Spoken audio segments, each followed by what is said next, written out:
Bonjour tout le monde.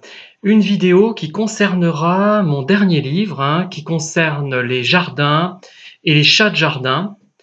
Je ne vous le montre pas, enfin, je vais vous le montrer, mais il y a l'effet miroir qui fait que vous ne verrez pas le titre.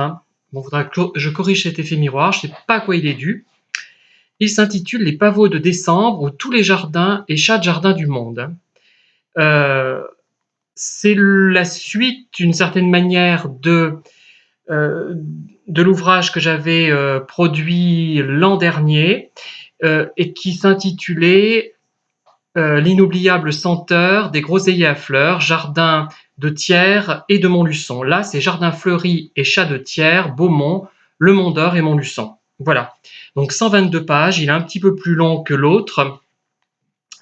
Alors, il comporte les mêmes éléments finalement, puisque je m'attarde sur les fleurs, les plantes, qu'elles soient cultivées ou naturelles, et j'émaille tout cela de remarques, parfois acariâtres, qui montrent mon agacement par rapport à certains types de comportements de certains lecteurs qui sont un peu, je dirais, qui sont dans la situation de manquer de maturité artistique, puisque quand on achète un livre, en fait, on n'achète pas le livre comme on achèterait un sandwich, c'est-à-dire qu'on s'efforce de voir, un vrai lecteur du moins, s'efforcera de voir où l'écrivain ou l'auteur veut en venir, justement, pour utiliser une expression un peu idiote, que je n'aime pas d'ailleurs. Voilà, on n'a pas à s'adapter au lecteur.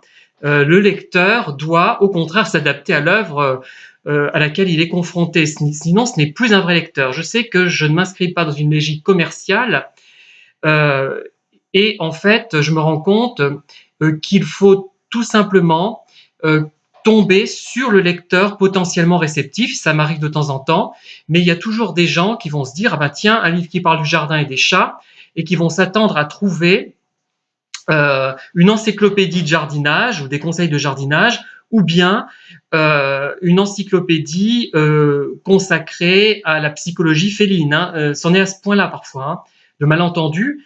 Mais une fois qu'on a bien regardé la quatrième de couverture, on voit bien à peu près où l'auteur veut en venir, qu'est-ce qu'il veut nous proposer.